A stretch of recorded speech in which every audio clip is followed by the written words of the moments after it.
and those that live around, wear none but your own country linen. Of economy boast, let your pride be the most, to wear none but your own make or spinning. What if homespun, they say, be not quite so gay as brocades, be not in a passion?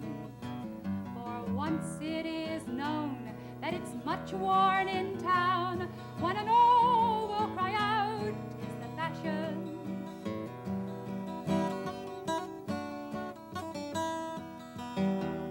And as one all agree that you'll not married be to such as will wear London factory, but at first sight refuse, tell them such you will choose as encourage your own manufactory. No more ribbons wear, nor in rich silks appear, love your country much better than fine things. Begin without passion, for it will soon be the fashion to grace your smooth locks with a twine string. Women did turn to homespun and twine string, and it did become the fashion. They encouraged the rejection of British goods and discouraged the use of British tea. They organized, and their sacrifices resulted in a very effective boycott that cut England's exports to the American colonies by 1/3. Independent and determined, these were the women and the spirit of '76.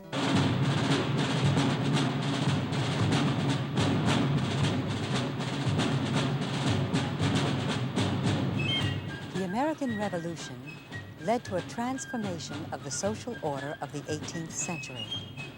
The reverberations of that revolt would echo through other wars of independence, across oppressed societies, and into governmental chambers around the world. Women were part of that revolt.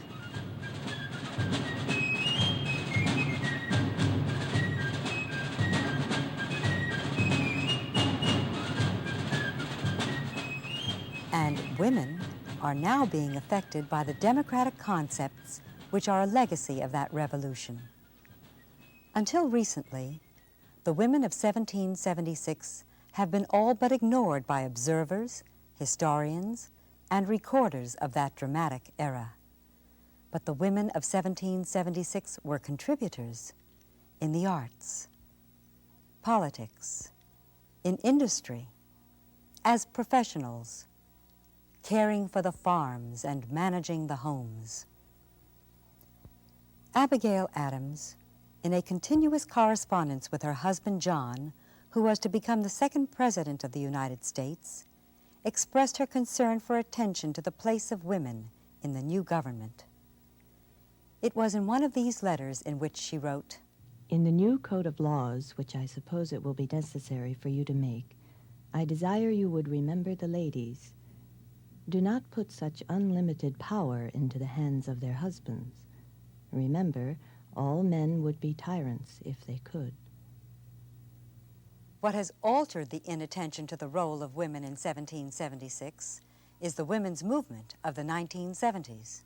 What do we want? Equal rights. When do we want them? Now. What do we want? Equal rights. When do we want them? Now. Now. Of course, not all women were picketing on the streets of the early 1970s. Many intellectualized from responsible positions. Betty Friedan, author of the book The Feminine Mystique, was one of the movement's originators. We began to move by confronting our own conditions, and then it had to be unique because the condition of women is not quite the same as of any other group. Sure, we were denied a voice in society. We were kept to the menial work. We didn't. We had the vote, but we didn't have anyone really elected. Women, no women in the U.S. Senate, none, very few in the Congress. We didn't have any women in executives and professions. They were all doing the menial work of the offices. And at the home, they were supposedly on a pedestal, but they were isolated. They were isolated from the mainstream. We could only begin to do something about it when we organized. We had to organize our own groups, our own organizations, and we had to organize them about facing our own conditions.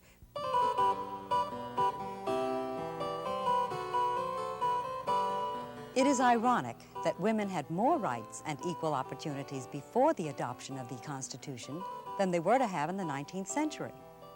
The frontier conditions of the young country created opportunities for full participation by all of its first settlers. Despite certain limitations, such as the patriarchal family structure, common law restrictions, and slavery for blacks, women enjoyed many equal rights. They could obtain divorce by mutual consent, work in every occupation, form political organizations, and pursue the arts. Professor Richard B. Morris, eminent American historian at Columbia University, summarizes the status of women during the Revolution. They played a role largely on the home front.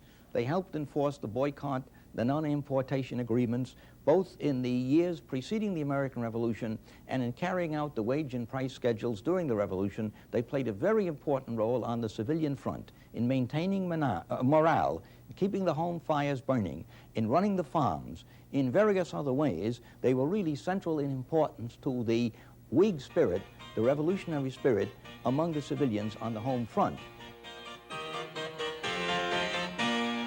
With the war, women assumed greater management responsibilities in the home and on the farms. Abigail Adams, like many other women of the Revolutionary era, accepted these responsibilities. Dr. Rita Hauser, a New York lawyer and delegate to the United Nations International Women's Year Conference, describes Abigail Adams and how an intellectual of the 1770s approached the role of family head. Well, Abigail Adams was typical of a large number of the more or less upper-class women of the Revolution who took over the responsibilities of home and hearth while their husbands, as in the case of John Adams, were away for very long periods of time in the drafting of the Declaration of Independence and subsequently the War of Independence. Her letters to John are a most adorable and touching story of what it was to be on the frontier with very little food, very little provisions during the Revolution, and how they made do and took over the basic role of the husband. This was recapitulated throughout the early history of America as the women advanced with their families across the frontier, faced incredible privations, managed to do all that men were doing without making a big to-do about it. Abigail is interesting, too, in her famous admonition to John when he went down to draft the Declaration, in which she said, "Dear John, please do not forget the women." Unfortunately, they were forgotten in that document and for a long time after. What do we want? Equal rights. When do we want them? Now. What do we want? Equal rights. When do we want them? Now. Now. Today's vigorous movement for equal rights is coupled with the effects of economic growth and expanding technology. The women's role in the family is changing to meet these modern challenges, but these changes can be traumatic for those undergoing them because of a lack of perspective, according to Dr. Jessie Bernard, National Institute of Education. 10 or 15 years later, we look back and we can see, well, that's what was happening. And right now, we're in the process of working out the answers, and there are mistakes, no doubt about it, but at least we're facing it, and we know this is not, the old family is not the kind that fits today, and we have to work out a new kind of family that fits today. And this isn't true only in this country, as you know, this is true all over the world. Wherever industrialization and urbanization hit a society, these are the things that happen. It takes between 40 and 50% of the labor force in any industrial society is composed of women. And all of a sudden then, we have to adjust the family to this new fact that women, mothers, are going to be in the labor force. And then practically everywhere, the first answer is, yes, go into the labor force, but also retain all of your family responsibilities. And that's one of the things we're only gradually learning how to deal with.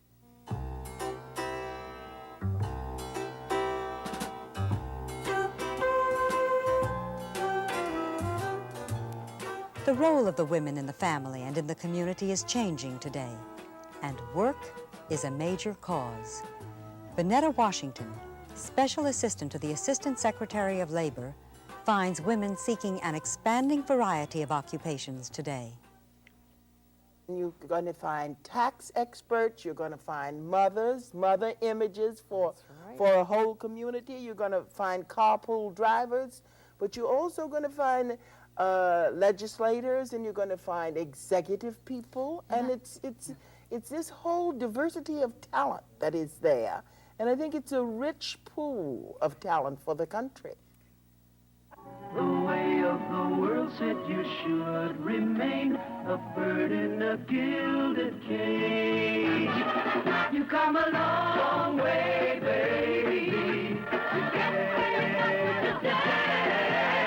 You come a long, long way.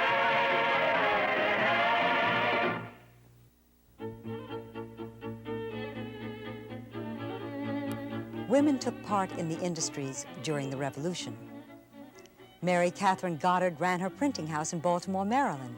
She printed the Declaration of Independence and later became the first postmistress of the United States.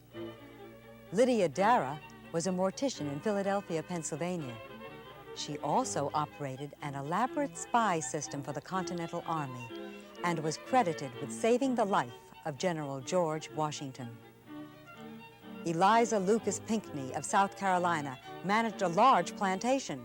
She is credited with the introduction of cotton, indigo, ginger, and other profitable plants to the South. She supported the new government, and the British took revenge, destroying her crops. Elizabeth Steele of North Carolina ran a tavern. When General Greene visited her establishment, his troops were penniless and exhausted. She recognized this and offered the general her earnings. Laura Wolcott personally forged over 4,000 desperately needed cartridges for the Continental Army from the melted lead statue of King George III that once stood in the colonial port of New York. Other women guarded the military stores. They used the weapons of independence, and they sang of their men who went to war.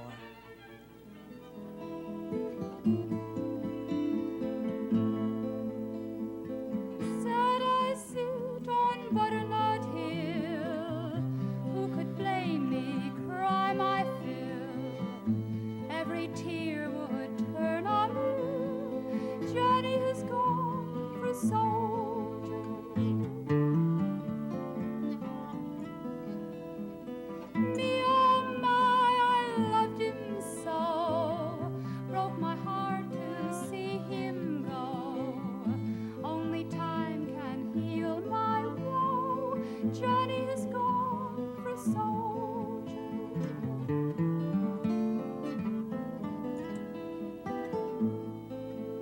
I'll sell my clock, I'll sell my reel, even sell my spinning wheel, to buy my love a sword of steel, Johnny has gone for soldier.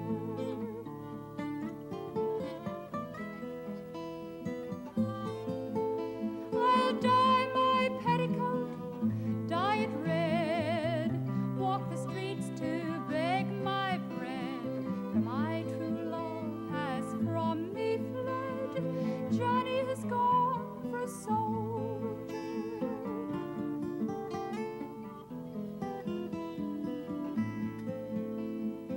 Sad I sit on Butternut Hill, who could blame me, cry my fill, every tear would turn on me, Johnny has gone for soldier.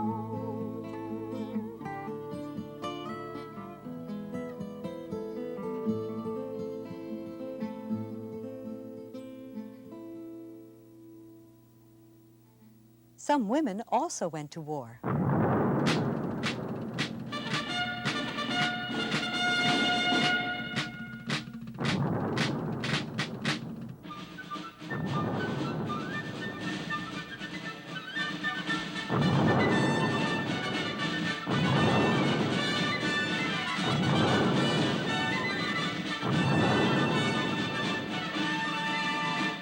Deborah Sampson dressed like a soldier and served in the Continental Army for 3 years. Molly Pitcher fought alongside her husband.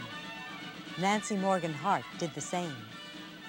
Margaret Corbin was wounded at the Battle of Fort Washington, and the list goes on, recording the varied war jobs undertaken by the women of the Revolution. 200 years later, women are still engaging in non-traditional occupations. This is reflected dramatically in the labor market, where jobs once dominated by men are now open to everyone.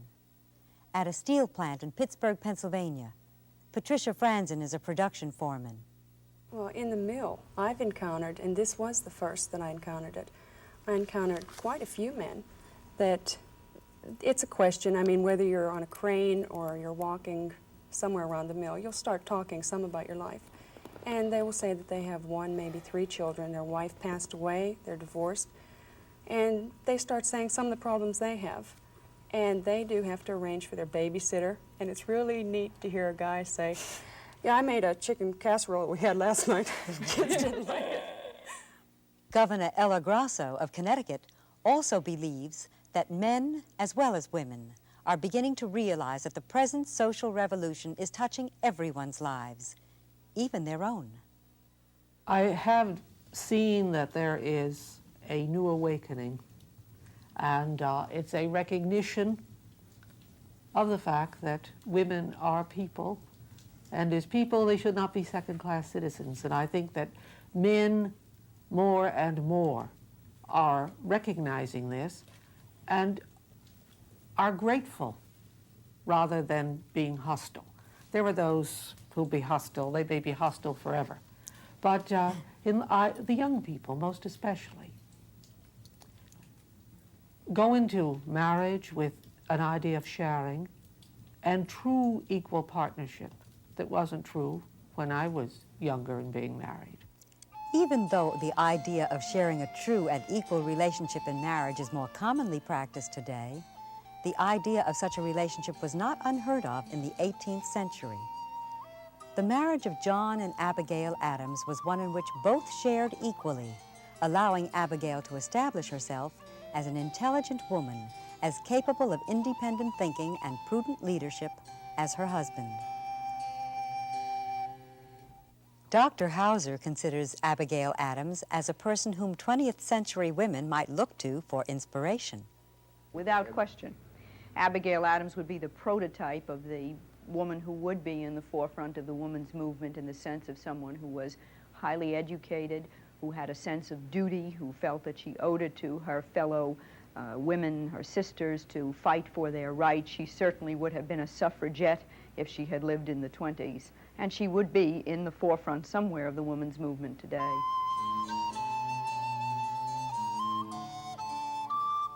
Abigail Adams knew that the key to her personal development lay in education, and as such, she spent many long hours in her father's vast library. She was one who encouraged education not only for her sons, but also for her daughters. If you complain of neglect of education in sons, what shall I say with regard to daughters, who every day experience the want of it? With regard to the education of my own children, I find myself soon out of my depth, and destitute and deficient in every part of education. I most sincerely wish that some more liberal plan might be laid and executed for the benefit of the rising generation, and that our new Constitution may be distinguished for learning and virtue. If we mean to have heroes, statesmen, and philosophers, we should have learned women. For America, the 1770s was not an era of great poetry, plays, or other literary achievements. Most women had little time to excel in the creative arts, but there was interest in them. Phillis Wheatley, who had been a slave, but also received an education, became a successful poet with the publication of her book, Poems on Various Subjects, Religious and Moral. She wrote in protest of unsympathetic treatment of the American colonies. No more America, in mournful strain of wrongs, and grievance unredressed complain. No longer shalt thou dread the iron chain which wanton tyranny with lawless hand had made, and with it meant to enslave the land. One of the writers and intellectuals who affected the course of the Revolutionary War was Mercy Otis Warren. Her satirical plays, which mocked the British, bolstered the morale of the American troops. But Mrs. Warren did not publish under her own name until 1790, since it was unladylike to be a writer. Well, gentlemen, a pretty state for British generals and British troops. The terror of the world become mere scarecrows to themselves. We came to America flushed with high expectations of conquest and curbing these sons of riot. We toured away in the Senate as if our success was certain, as if we had only to curb a few licentious villains or hang them as spectacles for their brethren. But how are we deceived? Instead of this agreeable employ, we are shamefully confined within the bounds of 3 miles, wrangling and starving among ourselves. Women of the 1770s, just as those of the 1970s, served as patrons and supporters of the arts by attending plays and exhibits. Today, women continue this tradition of support to the arts. One of the most active patrons in the Washington, D.C. area is Mrs. Catherine Philene SHOUSE, who helped found the Kennedy Center for the Performing Arts. Mrs. SHOUSE is best known for her sponsorship and development of Wolf Trap, a unique cultural center where everything from symphonies to folk singers perform throughout the summer months. Mrs. SHOUSE donated many beautiful acres from her own farm to the National Park Service and supervised the center's construction.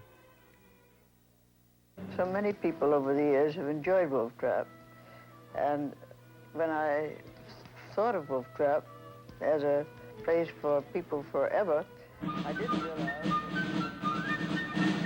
The real spirit of 1776 was the expression of democratic ideals. New concepts, new ideas, new philosophies could be heard throughout the 13 colonies. The God who gave us life gave us liberty at the same time. Where liberty dwells, there is my country. The people's government made for the people, made by the people, and answerable to the people.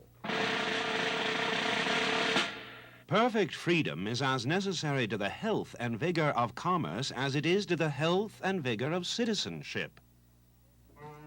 The women were also inspired by the fervor of the time and expressed their patriotic beliefs in the young country. Abigail Adams wrote, "When I reflect upon the advantages which the people of America possess over the most polished of other nations, the ease with which property is obtained, the plenty which is so equally distributed, their personal liberty and security of life and property, I feel grateful to heaven who marked out a lot in that happy land." Mercy Otis Warren, a lifelong friend of Abigail Adams, grew up in an atmosphere of active political discussion in the years before the War for Independence. Her brother James Otis was remembered for his declaration, "Taxation without representation is tyranny." At 26, Mercy married James Warren, who was to become the Paymaster General for the Continental Army. Her house near Boston is reputed to have been the meeting place where the Boston Tea Party was planned. As a playwright, poet, and historian, she met the leaders of the new nation and with her wit and pen damned the British and their sympathizers in the name of freedom for the American colonies.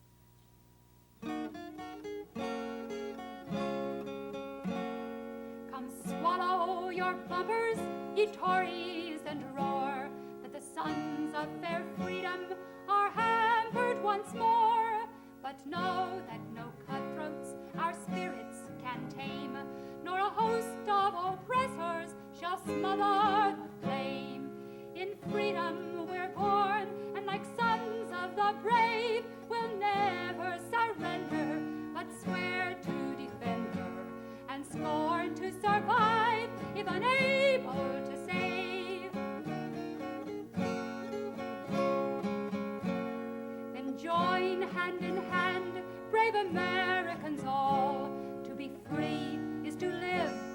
be slaves is to fall, as the land is such a dastard as scorns not a lord, who dreads not a fetter much more than a sword. In freedom we're born, and like sons of the brave, we'll never surrender, but swear to defend her, and scorn to survive if unable to save. Today, in the spirit of '76, women are participating more fully in politics, according to Patricia Lind, Deputy Assistant Secretary of State for Educational and Cultural Affairs. There's been a terrific rise in awareness as far as women are concerned in conjunction with politics most specifically. And I think it was reflected particularly again in 1974 when 1,500 women ran for office around the country, for state and legislative offices. And the thing that we don't know are the many, many women who won at local levels, in the local school boards, the local city councils, and these places. And this is where the enormous percentages have gone up for women in political office. Governor Ella Grasso is the best example of women's progress in attaining higher political office. She is the first woman ever elected governor of a state without succeeding her husband. I'm pleased that more women are being elected as the chief executive of their local communities. I feel that the women's movement as an organized vocal group was the significant force. And I don't think that I would have had as much success as has come to me if it were not for all of these pioneer efforts of the past 7 or 8 years. There are many reasons why women are entering public life. Margaret Mead, president of the American Association for the Advancement of Science and professor of anthropology at Columbia, explains it in terms of family size and new public attitudes. We had a big burst of women's suffrage before World War I, and in the United States we got women's suffrage right after World War I. And then things were relatively dormant for quite a long time. And the present feminist outburst around the world, which is being carried around the world by radio and TV everywhere, is a response to several things. It's a response to the population explosion, and we're no longer asking women to have as many children as possible, which means there are going to be many years after their children are grown when society is going to expect them to make some other kind of contribution, because they won't be having one child after another that dies and dies and dies. It's a response, therefore, to the increased recognition that we need women in public life. Betty Friedan does not believe that the changes brought about by women's active role in public life are restricted only to technological countries such as the United States. And she believes that the women's movement has a special meaning for men as well as women.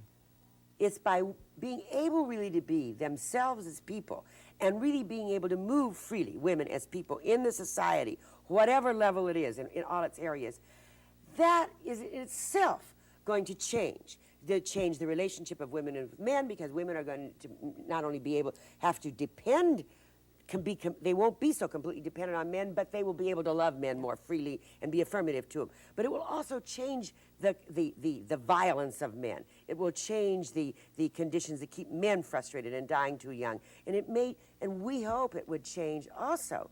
It changes the system. It changes the system economically and politically, and it changes even the church. Not to have all of the attributes of divinity, male instead of female. So it changes society very basically for women to move to equality. But first they have to move, and first they have to confront their own conditions, and first they have to get together with other women. And I think it's going to happen all over the world now in the next 10 years, the way it happened in the U.S. in the last 10.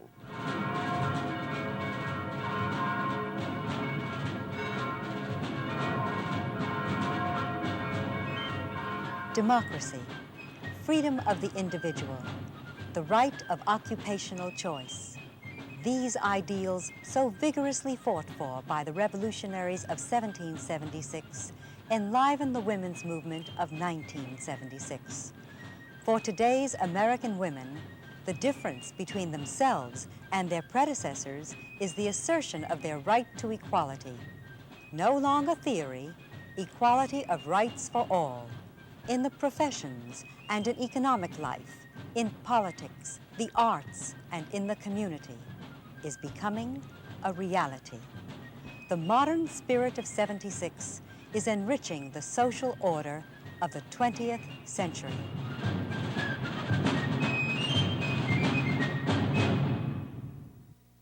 You were only a bird in a gilded cage, a beautiful sight to view. So dainty and delicate you seemed, no rights would they give to you. When you said you should vote and you said you should smoke, the men were all in a rage. The way of the world said you should remain a bird in a gilded cage. You come a long way, baby, to get there.